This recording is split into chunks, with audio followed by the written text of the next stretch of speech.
25 minutes before 11 o'clock. Thank you for tuning in. Our next guest has had his share of challenges, and some of it is revealed in the book called Relentless: How a Massive Stroke Changed My Life for the Better. Those last three words, for the better, is what probably is intriguing everybody. Ted W. Baxter is our guest. He recovered from a massive stroke at the age of 41. He has continuing aphasia, I may be saying that wrong, which is defined as the impairment of language affecting the production or comprehension of speech and the ability to read or write. And yet he wrote a book. It's called Relentless: How a Massive Stroke Changed My Life for the Better, just to repeat the title. Ted W. Baxter, good morning, sir. It's an honor to have you on our show. Good morning. Thank you for having me on your show. You are welcome. Where are you calling from? I'm calling from Newport Beach, California. Oh, okay. Well, thank you for getting up early. How long ago did you have a stroke? It's been 13 years ago now. In 2005, April 21st. And what were the immediate effects? Like, once all the emergency stuff was done, what was your life like almost immediately afterwards? Well, I couldn't talk at that moment, because I had a situation where, imagine a situation you were just desperately wanted to tell anybody, you couldn't say anything, but I simply didn't know how. And can you help us understand the struggle when you tried? What was it like? Was it like trying to speak and it just wouldn't come out, or what was it? Yeah. Is there a different way to describe it? Yeah, at that moment, I lost control. I lost the power of speech and language. I became mortified because at the point, what happened, I happened just to be after 8 p.m. watching The Apprentice on the TV. And a commercial came on, and my wife asked me questions about the Apprentice and the commercial, whatever, and I didn't have an answer. And she saw me that I couldn't respond, and I looked at her. I couldn't say anything. Oh, wow! And so she became very concerned. I was mortified. And I was so terrified, helpless, and I was alone, really, because I couldn't tell to my wife. And even when she called the paramedics and we had police there, I could hear them clearly, but I couldn't figure out what they were saying. Couldn't formulate any sentences. Wow. So it was going. It went down from there. Wow! And so you couldn't even write to them. Right. I lost all comprehension, which means the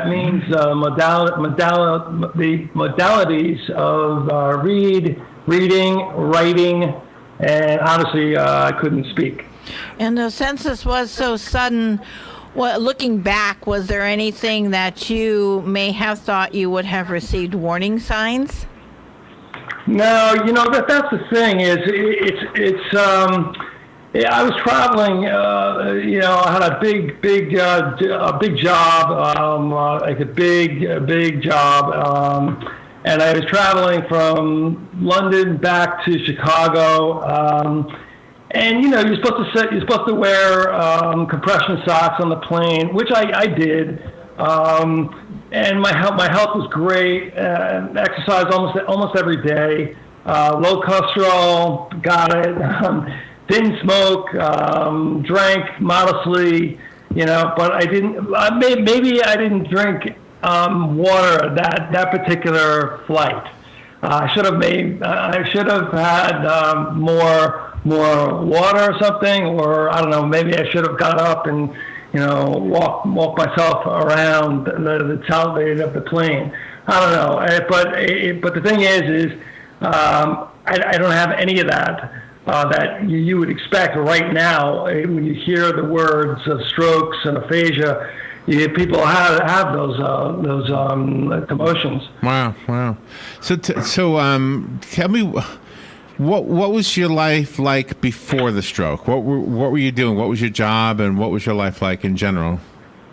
Well, before I was a controller, a global controller, soon to be a CFO for one of the biggest, largest hedge funds of the world. Oh, wow. And so my job was, I was, it was every day of every week, I was always thinking about my job.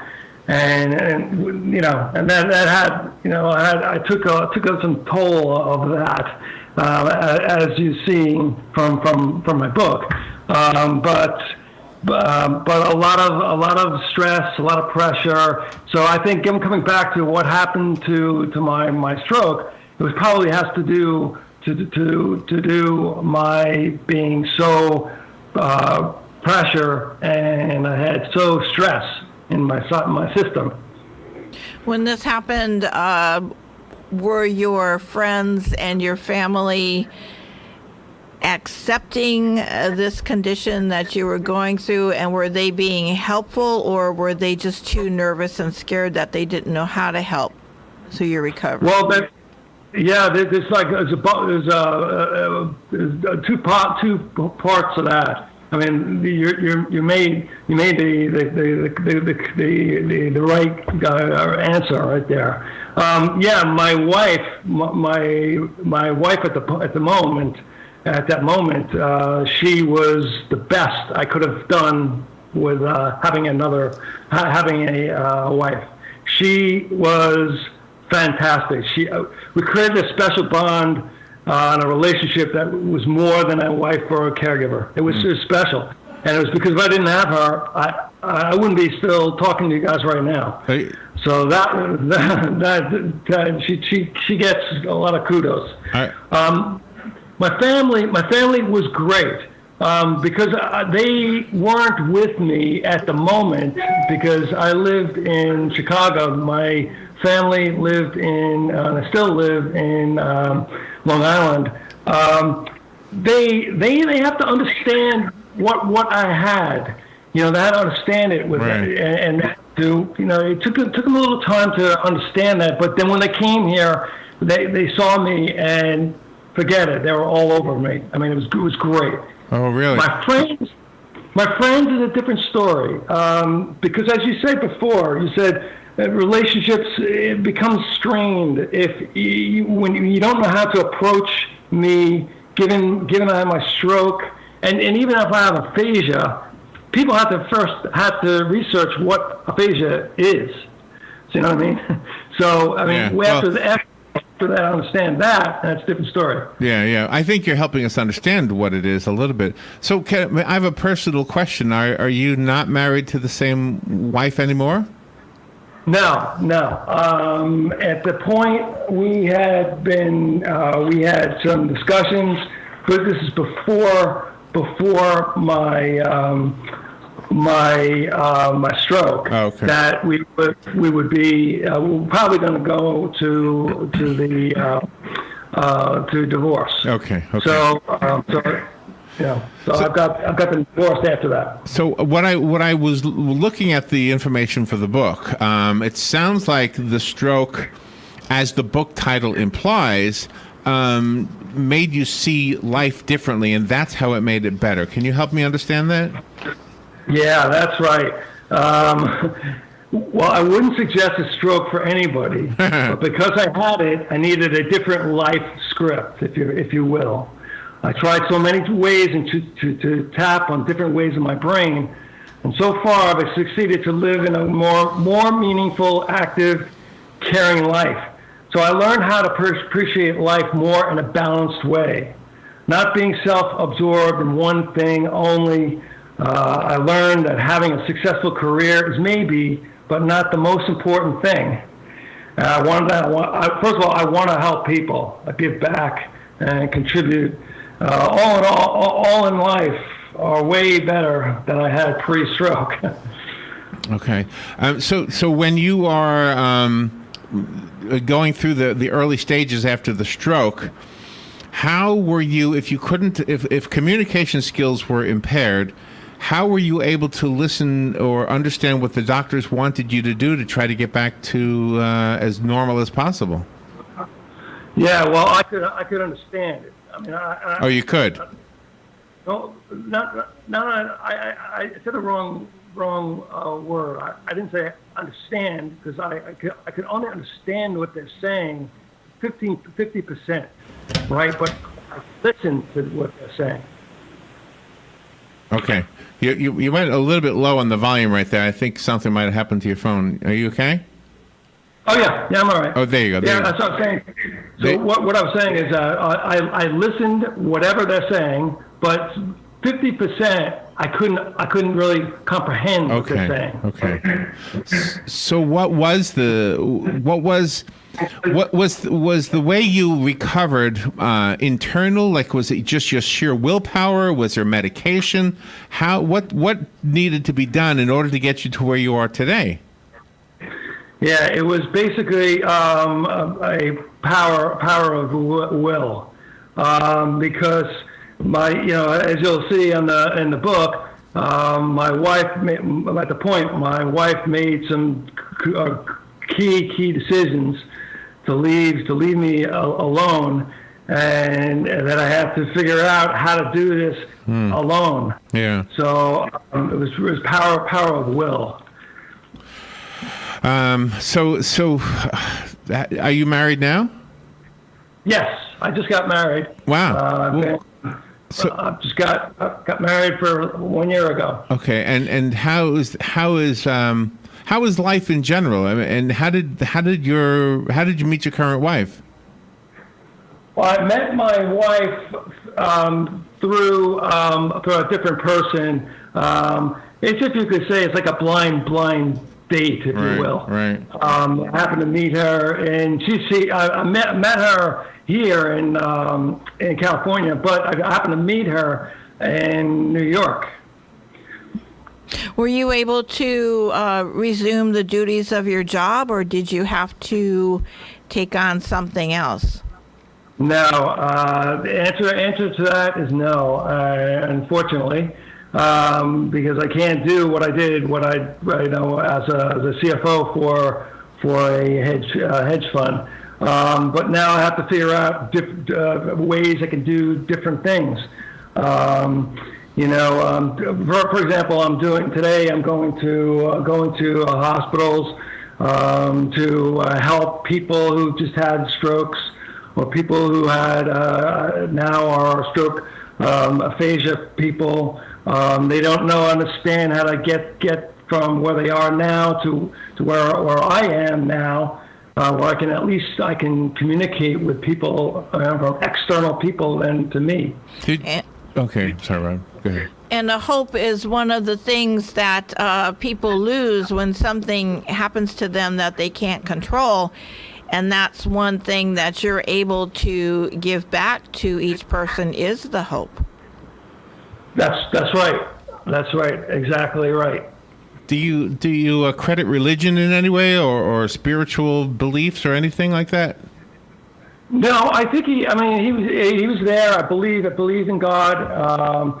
It's like if something happened to me and I saw I was going to pass, he'll give me some signs about him. But fine. I mean, I knew it was there, and I just moved my plan. So I want to ask you, when you say life is better now than it was, did you have a passion for the stock market when in your career, or am I on the wrong track there? And did you do it because it was a living, a way to earn a living? I did it probably was because the fact that I really liked stock markets. Okay. I'm all about mathematics, engineer, that kind of stuff. But now what happened to my brain? That was in my left brain. That took a hit. Okay. So I had to reorganize or neuroplasticity, they say it in the word, in the real word, had changed me to the right side. Now, on the right side, now I'm in art. I like creative, visual, that kind of stuff. And is it easier for you now to go into this type of medium for art and to be creative than it was when you were doing all those mathematics? Yeah, a little bit. It was probably there. I never tapped onto it. So now I can tap onto it because I have to do it. So I'm pretty much I'm comfortable with that side of my brain. Ted W. Baxter is our guest. He wrote the book Relentless: How a Massive Stroke Changed My Life for the Better. How much time passed between the stroke and when you started to feel like things were coming back? Yeah, that was probably 6 years. Wow. It was. You just put yourself into the situation where you just have a stroke, you have aphasia, right? And we can go over to the word aphasia. I mean, I had global aphasia, which you couldn't talk. So I mean, how do you put yourself in? How do you deal with that? Yeah. Because I didn't even know of a situation where somebody else has come back from that. Did you have to learn how to talk again? Yes. I went to aphasia, what is called aphasia school and non-aphasia school. So they for non-aphasia people, those are for like I used it as a foreign language. So if a foreigner in the United States, you wanted to take a courses that teach you how to use English. I did the same thing. Wow. Oh my. So when did you have the breakthrough moment? Was it, you said 5 or 6 years later? Maybe I'm not asking when, but what was the breakthrough moment? Did you finally start to click with the language? Yeah, probably in 5 or 6 years after my stroke, which I was still in Chicago. And I I had a psychologist at the point, but which everybody should have one. Not everyone. Everybody who goes in a disability situation. I told him, I said, I'm going to move to California. He said, fantastic. Get ready, because you're not going to know anybody when you land there. And I said, all right, I'll deal with it. And that's when I won. That's where it comes back to Relentless. Wow. Okay. And why California? What was out there that you wanted? Well, my California, Southern California, that's where I had a real attraction to, because I told three previous bosses, I said, I'm doing a good job, and blah blah blah. But I'm telling you right now, when I have to retire, and when I'm 60 or 62, I'm gonna move to California. And he always said to me, "That's fantastic, that's great." Uh-huh. So. Does the bright lights of the computer affect you at all, or are you able to work on the computer? No, that's not a big problem now. But at the moment, when you go to these, you go to a play, and you're sitting there watching the play, mm-hmm. And there's almost like all those flashes. Is going to be like a flash of lights. Right, that I couldn't deal with that, and my wife told me about that, and I didn't catch that. So if I had my situation in that situation, I couldn't look up. I had to look down. Oh my! Wow! Now, when you go and you give your talks to the patient that has had the stroke and is and wants to recover, do you find that the patient is more acceptable to their recovery and their talk than the family is? Oh, that's interesting. I've had half of them presentations I've given. I've had a lot of the families. They were all the questions coming from the caregivers. Oh my! So does everybody respond to your advice in the same way, or just and can you tell in advance if somebody's going to have a recovery like you did? Does it have a lot to do with their attitude? Yeah, well, that I could say that I always say that too when I'm doing any presentation. That's the number one word I would say. Attitude. Attitude you must have. If you're not going to be very positive, you're not. It's not going to work. So if you're as long as you're positive, your attitude is going up. Then you understand that. Look, it's going to be. Look, and I did it a way that maybe people couldn't do my prescription. But if they could understand, if I had like 2 or 3 techniques that I used, that maybe they could use it for their situation. Maybe that will help them, and that's what I'm hoping to do. In addition to the mental and the emotional and the attitude, did you do anything physical? Did you start exercising or anything of that nature? No, physical. I had to figure out from the get-go, because I knew quickly. 1 week or 2 weeks sitting there in the hospital in my bed without with nobody people I can talk to. I knew that speaking, that was going to be a long road. So I figured, if I could figure that out, while I'm doing that, I could figure out the other side, which is physical. The physical side. Right. Again, the book is called Relentless. It's written by our guest, Ted W. Baxter. I found the book on Amazon, and it looks like you're doing really well. Ted, do you have a website you want to direct us to? Yeah, sure. It's tedwbaxter.com. And after that, you can go to tedwbaxter@facebook.com. Okay. Nice. Excellent. Ted, how are you doing today? Everything is it getting better still, or are you at a plateau? No, well, yeah. No, you use the word plateau. I could talk about another half an hour about that. But, no, my plateau doesn't happen yet. Oh, okay. Okay. All right. So I'm fine. I'm doing good right now, and I'm gonna get ready and going to work and talk to those people that have this and helping them. Well, you've been an inspiration to all of us. It's an amazing story. Thank you for sharing it with us today. Okay, thank you very much for having me. You're welcome. We'll be right back.